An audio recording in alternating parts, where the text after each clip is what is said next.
স্থানীয় নির্বাচন জাতীয় নির্বাচন এক নয়। স্থানীয় নির্বাচনে মানুষ চিন্তা করে যে কয়জন প্রার্থী দাঁড় হয়েছে এর ভিতরে কার মাধ্যমে আমরা এলাকা উন্নয়নের ব্যাপারে ভালো আমরা দেখতে পাবো তাকে কিন্তু নির্বাচিত করে বা তাকে ভোট দেয়। কিন্তু জাতীয় নির্বাচন এরা হলো পার্লামেন্টের মেম্বার, এরা সংসদে যাবে, আইন পাস করবে, সেই আইন অনুযায়ী দেশ চলবে। এখন বাংলাদেশে 2026 12ই ফেব্রুয়ারি যে নির্বাচন হবে সেই নির্বাচনে বাংলাদেশের মানুষের ভাগ্যের প্রতিফলন ঘটবে, যে কারা দেশে সরকার গঠন করবে আর কোন নিয়ম আইন অনুযায়ী দেশ চালাবে। আজকে বাংলাদেশে উল্লেখযোগ্য বিশেষ করে বিএনপির সাথে জোটবদ্ধ যারা রয়েছে এবং জামাত নেতৃত্বের সাথে যারা নাকি জোটবদ্ধ হয়েছে, বিএনপি তারাও কিন্তু ইসলাম অনুযায়ী রাষ্ট্র চালাবে, এটা কিন্তু বিএনপি বলে নাই। জামাত কিন্তু তারাও বলে নাই যে আমরা ইসলাম অনুযায়ী দেশ চালাবো। তারা পরিষ্কার বলেছে প্রচলিত ধারা নিয়ম আইন অনুযায়ী আমরা দেশ চালাবো। আর একটা দল জাতীয় নির্বাচন করছে, ইসলামী আন্দোলন বাংলাদেশ, আমাদের প্রতিকূল হাত কথা। আমরা বলেছি আল্লাহ যদি আমাদেরকে কবুল করেন, বিজয় দান করেন, আমরা ইসলাম অনুযায়ী রাষ্ট্র চালাবো। এখন কথা হলো যারা প্রতিদ্বন্দ্বিতা করছে তাদের ভিতরে অনেকে ব্যক্তি ভালো থাকতে পারে, কথা ঠিক না? যে অমুক ব্যক্তি ভালো, এখানে ব্যক্তি ভালো কিন্তু বিবেচনা নয়, ব্যক্তি কোন নিয়ম নিয়ে আসছে এইটা হলো আমাদের বিবেচনা। নতুন রিন গভীর থেকে পরিষ্কার করে কাপড়কে রাখে নতুনের মতো উজ্জ্বল। নতুন রিন অ্যাডভান্সড পাউডার। শফিকুর রহমান সে দাঁড়িপাল্লা নিয়ে নির্বাচন করতেছে, সে কিন্তু তার নেতা সহ তাদের সিদ্ধান্ত হলো তারা ইসলাম অনুযায়ী রাষ্ট্র চালাবে না।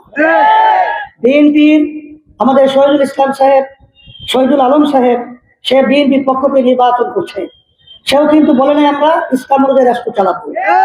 আর আমাদের আব্দুল মালেক আনোয়ারি সেও হাত পাখা প্রতীক নিয়ে নির্বাচন করছে, সে কিন্তু পরিষ্কার বলেছে আমরা যদি আল্লাহ ক্ষমতায় দেয় ইসলাম অনুযায়ী রাষ্ট্র চালাবো।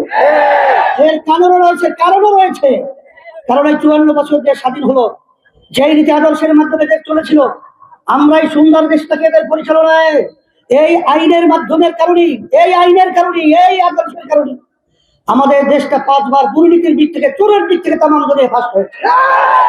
এদের পরিচালনায় এই দেশের ভিতরে হাজার হাজার মায়ের সন্তানগুলো কুলহারা হয়েছে।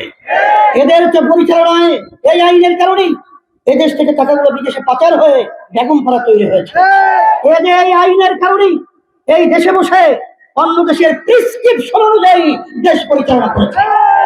এখন 5ই আগস্ট 2026 যখন দেশ অভ্যুত্থান হলো, ইসলামের পক্ষে সুন্দর পরিবেশ তৈরি হলো, আমি আল্লাহর খাস মেহরবানি আপনাদের দোয়ায় আমরা চেয়েছিলাম এই দেশটাকে একটা স্বর্ণ দেশ তৈরি করব, ইসলামের পক্ষের অবস্থানকে মজবুত করব।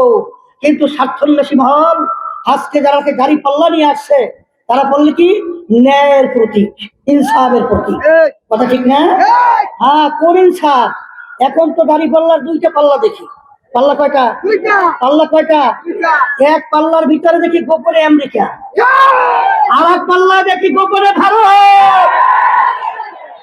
আমরা বাংলাদেশের মানুষ, আমরা আমেরিকার ইনসাফ দেখতে চাই না, আমরা ভারতের ইনসাফ দেখতে চাই না, আমরা ইসলামের ইনসাফ দেখতে চাই। এই জন্য আমার পরিষ্কার আমার বাচ্চাদেরকে বলবো, আমি ছাত্র বয়স থেকে আমি বাউফলে আসি, আমি বাউফলে বিভিন্ন আন্দোলনে ঘুরেছি। এই বাউফলের মাটি ইসলামের পক্ষের ঘাঁটি।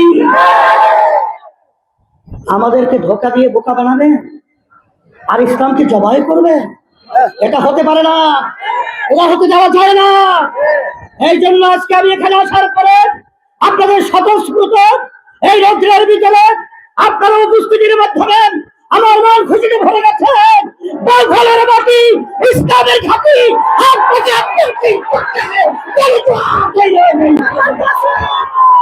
এই হিসাবে আমি সকলকে বলবো, কথা বেশি লম্বা না করে সংক্ষেপ, আমরা অত উন্নয়নের ফুল ঝুরি বলতে পারবো না, তবে আমরা দেখেছি যখন আওয়ামী লীগ ক্ষমতায় আসে বিএনপি ঘর ছেড়ে পালায়, যখন বিএনপি ক্ষমতায় আছে আওয়ামী লীগ ঘর ছেড়ে পালায়, ইসলামী আন্দোলনে যদি ক্ষমতা আছে কোন নিরাপরাধ মানুষ তাদের ঘর ছেড়ে পালাতে হবে না।